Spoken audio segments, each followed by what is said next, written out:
Potato role samosa. एक गांव में प्रभाकर जैन नाम का व्यक्ति रहता था। उसकी इकलौती बेटी थी हरिणी। वो स्कूल में पढ़ती थी। हरिणी बहुत होशियार बच्ची थी। वो अपने कक्षा में फर्स्ट आती थी। कुछ दिन पहले ही वो अपने माँ के साथ अपने नौनिहाल जाकर लौटी थी। आते ही अपने पिताजी से, डैडी, नानी के साथ मैं वरांडा में बैठकर नानी से ढेर सारी कहानियाँ सुनती थी। खूब मजा आया डैडी। पता है, उस गली में हर रोज एक अंकल जी अपने साइकिल में खूब सारे साबूदाने की वड़िया बनाकर लाते थे और उन्हें बेचते थे। उसमें से खास तौर पर साबूदाने के गोलदार केले जितने नली वाले जो वड़िया होती थी वो बहुत बढ़िया होती थी। इतना ही नहीं, उस नली के अंदर अनार के दाने, आम के टुकड़े, चीकू के टुकड़े और बहुत सारे फलों के टुकड़े डालकर देते थे। वाह, बहुत मजा आया डैडी। नानी हर रोज मुझे वो 2 खरीद कर देती थी। I am missing that daddy. Mummy से बनाने को कहा तो कहने लगी मैं नहीं जानती कैसे बनाते हैं। तब प्रभाकर, कोई बात नहीं बेटे, मैं सारे दुकानों में जाकर अपनी लाडली बिटिया के लिए वो जरूर लेकर आऊंगा। कुछ दिनों बाद आदि लक्ष्मी अपनी बेटी हरिणी का हाथ पकड़कर उसे प्रभाकर के पास ले आई और कहने लगी, ये कह रही थी कि आपने कहा था कि वो नली वाले वड़िया लाकर देंगे, आप लाए नहीं और ये मुझे परेशान कर रही है, मुझे बनाकर देने की जिद कर रही है। तब प्रभाकर, बेटे वो कहीं नहीं मिला, मैं अभी भी ढूंढ रहा हूँ। ये सुनकर हरिणी रोने लगी। तब प्रभाकर, ना बेटे रोना नहीं, चलो कोई बात नहीं, मैं उस साबूदाने की नली की तरह ही मम्मी से आलू की नलियाँ बनाने के लिए कहता हूँ। वो खाने के बाद स्कूल में तुम्हारे दोस्त भी तुमसे कहेंगे भाई हमें भी ला कर दो, हमें भी ला कर दो, तो बेटे क्या तुम वो खाओगे? तब हरिणी ने रोना बंद किया और कहने लगी, हाँ हाँ, मैं जरूर खाऊंगी। बाद में आदि लक्ष्मी प्रभाकर से, वो कौन सी नलिया है जो आप कह रहे हो? मैं कुछ समझ नहीं पाई। तब प्रभाकर, अरे भगवान, पोटैटो रोल। अब तुम आलू समोसा तो बनाना जानती हो, अब उसका त्रिकोण आकार ना बनाकर रोटी के बीच में आलू रखकर उसे गोल बना देना नली की तरह, उसे पोटैटो रोल कहते हैं। कुछ लोग उसे फ्रैंकी कहते हैं, कुछ लोग उसे पोटैटो रोल समोसा भी कहते हैं। तब आदि लक्ष्मी, बस इतनी सी बात? अरे ये तो मैं यूं बना दूंगी।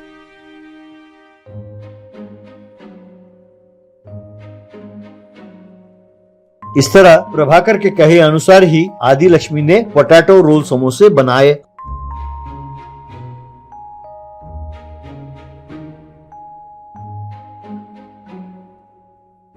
हरिणी ने उसे टोमेटो सॉस के साथ खाया और खूब प्रशंसा करने लगी। अरे वाह, बहुत स्वादिष्ट है माँ, बहुत स्वादिष्ट है। अगले दिन हरिणी, मुझे लंच बॉक्स में रोटी, दाल, चावल कुछ नहीं चाहिए, मुझे तो बस पोटैटो रोस्ट चाहिए। ज्यादा बना कर देना मम्मी, मैं अपने सब दोस्तों को देना चाहती हूँ क्लास में। तब आदि लक्ष्मी, हाँ क्या करे, बस करना ही होगा। ठीक है ठीक है। ऐसा कहा। ये सुनकर प्रभाकर मुस्कुराया। स्कूल में लंच ब्रेक में सब बच्चे पोटैटो रोल खाने लगे और कहने लगे, अरे वाह, व्हाट अ टेस्ट। तभी हेडमास्टर शंकर नारायण वहाँ आए और उन्होंने ये सुना और बच्चों से कहने लगे, क्या बात है बच्चों, ये क्या टेस्ट लगा रखा है आप सबने? तुम सबकी मम्मियों ने आज लंच में कुछ खास बनाया है क्या? कहकर हंसने लगे। तब एक बच्ची, no sir, Harini has brought some potato rolls for lunch for all of us. हरिणी के माँ ने बनाया है सर, बहुत स्वादिष्ट है सर। हेडमास्टर मुस्कुराते हुए, बेटे हरिणी, मुझे भी एक पीस देना। हरिणी, डेफिनेटली सर, विद प्लेजर। कहकर उसने एक पोटैटो रोल समोसा हेडमास्टर को दिया। उन्होंने उसे पूरा खाया और कहने लगे, अरे वाह, ये तो बहुत स्वादिष्ट है भाई, मेरा तो पेट भर गया। अगर ये रोल 2 खा लिए तो रात तक भूख नहीं लगेगी। मैं तुरंत तुम्हारे मम्मी पापा से बात करना चाहता हूँ। कहकर वहाँ से चले गए।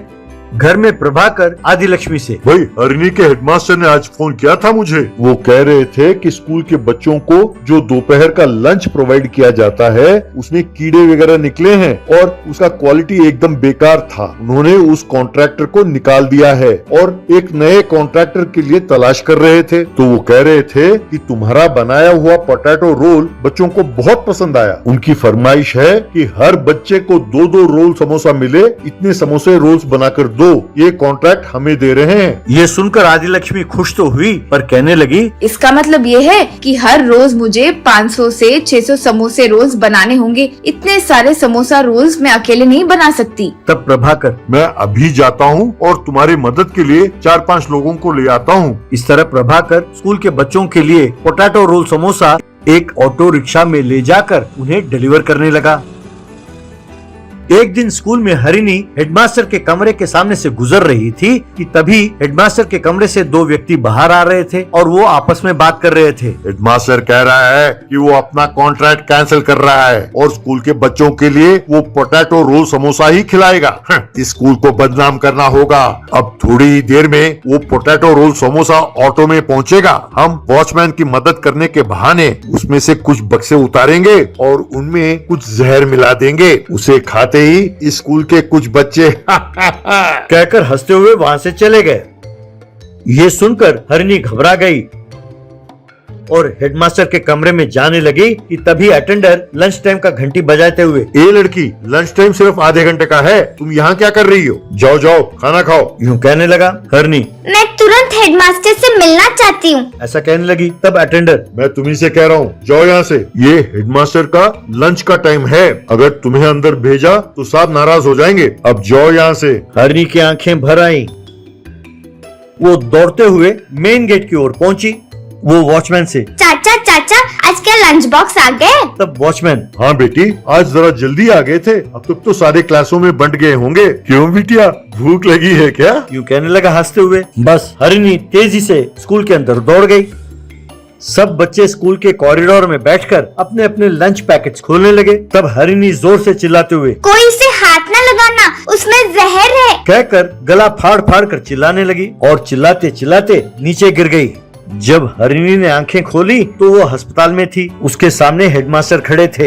हरिणी सर, पोटैटो रोल्स में। यूँ कह ही रही थी कि हेडमास्टर, हरिणी बेटे, मेरी प्यारी बिटिया, तुम्हारी आवाज सुनकर मैं बाहर दौड़ा दौड़ा आया और सब बच्चों को खाने से रोक दिया। मुझे वॉचमैन ने बताया कि पुराने फूड कॉन्ट्रैक्टर्स लंच बॉक्स को क्लासरूम्स तक ले जाने में उसकी मदद कर रहे थे। मुझे तुरंत शक हो गया था और मैंने पुलिस को फोन किया। पुलिस आई और उन दोनों से सच उगलवा कर उन्हें थाने ले गई। जब तुम नीचे गिरी, तुम्हारा सर जमीन से टकराया और तुम अब तक बेहोश थी। बेटा, तुम इतनी नन्ही सी जान हो और अपने सहपाठियों का जान बचाने के लिए तुमने खूब हिम्मत जुटाया। बेटा, तुमने इन सब की जान बचाई है। फिर वहीं खड़े प्रभाकर और आदिलक्ष्मी से, ये आप लोगों के पिछले जन्म का पुण्य है जो इतनी प्यारी बिटिया को आपने जन्म दिया। यूँ कहने लगे।